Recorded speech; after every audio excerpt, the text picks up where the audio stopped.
On this Charge Overland adventure, Christina and I take the Rivian to the Anza Borrego Desert for a New Year's Eve camping trip.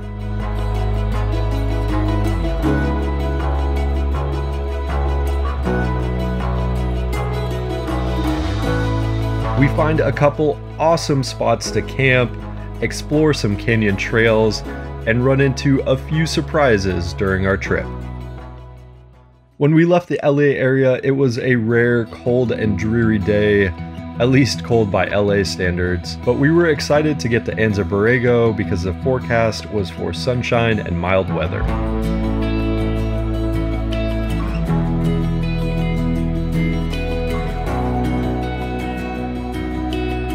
After waiting a little bit for a charger, having dinner on the tailgate, and charging up the truck, we were on our way. We got to the trail a little later than planned and it was already dark out, but it was pretty cool driving through these canyons at night and seeing all the stars overhead. We spent a little bit of time making our way into the park, and one of the great things about Anza Borrego is that it's open to dispersed camping, so there are lots of areas where you can set up camp. We eventually found what looked like a good spot to camp and immediately used one of my favorite options in the Rivian, which is the level truck feature in camp mode. After getting set up and having a quick dinner, we enjoyed the stars and headed to bed.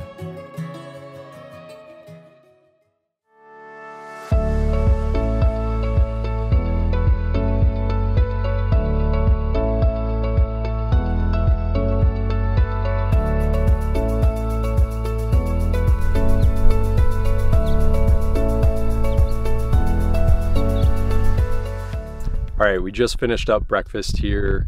We got into camp pretty late last night, but Christina still made an awesome dinner. We actually had a very curious fox that came to our campsite a couple times last night and was checking things out, so that was pretty cool. When we went to bed though, it was obviously completely dark here, so we had no idea what our view was like at this site. And we woke up this morning to an awesome view. There's mountains in the background. We've got wildflowers all around us, I think due to some of the recent rain.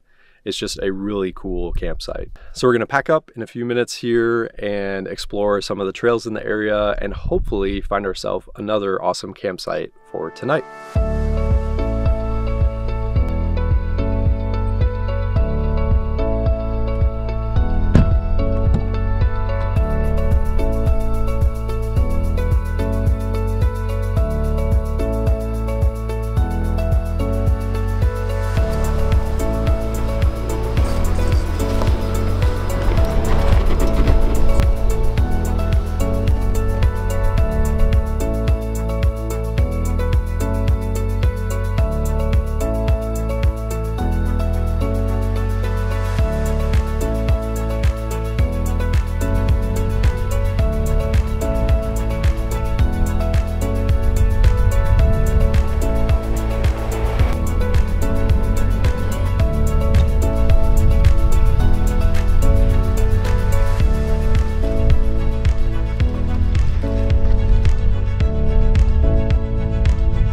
We had entered the park from the eastern side on Fish Creek Wash, and we spent the first part of the day just working our way up that trail into the park, and eventually split off into Sandstone Canyon to do a little exploring and also see if we could find a camp spot for the night.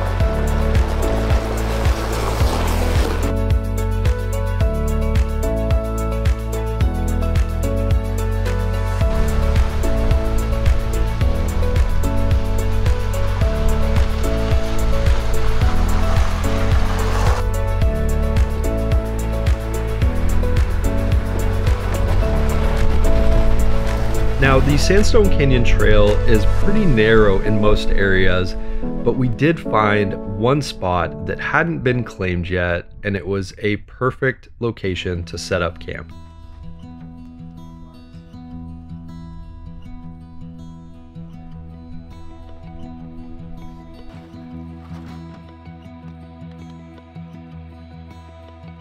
Normally when we're out on adventures, we like to be active and do some hiking, But after a pretty hectic few weeks leading up to this trip, we definitely needed some time to relax. And finding an awesome spot to camp this early in the day gave us an opportunity to just take our time setting up and then sit back and soak up our surroundings.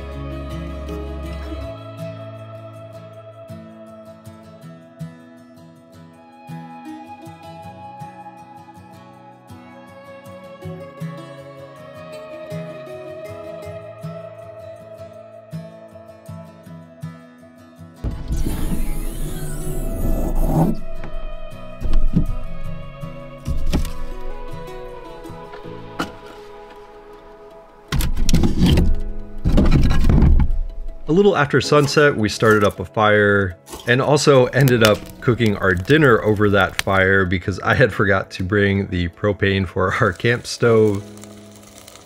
We still had a really tasty dinner and then spent some great time relaxing around the fire.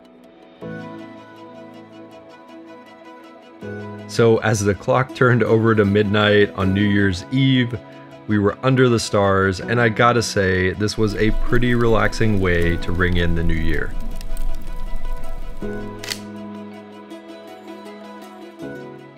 A few hours after we went to bed, we woke up to the sound of rain on our tent. Normally this would be really peaceful, but we were in an area that was prone to flash flooding. We used the truck's hotspot to check the radar and realized there was actually quite a bit of rain coming our way that hadn't been in the forecast. We thought about just going back to sleep and seeing if the storm would pass, but we decided to be a little overly cautious, pack up our stuff, and get out of that narrow slot canyon.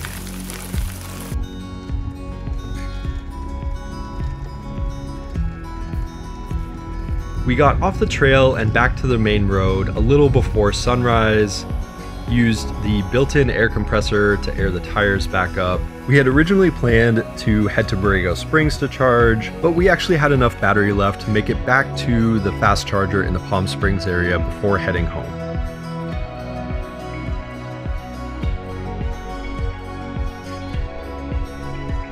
As we made our way home, we passed some beautiful snow-capped mountains. And while our trip got cut a little bit shorter than planned, we still had an awesome adventure on New Year's weekend.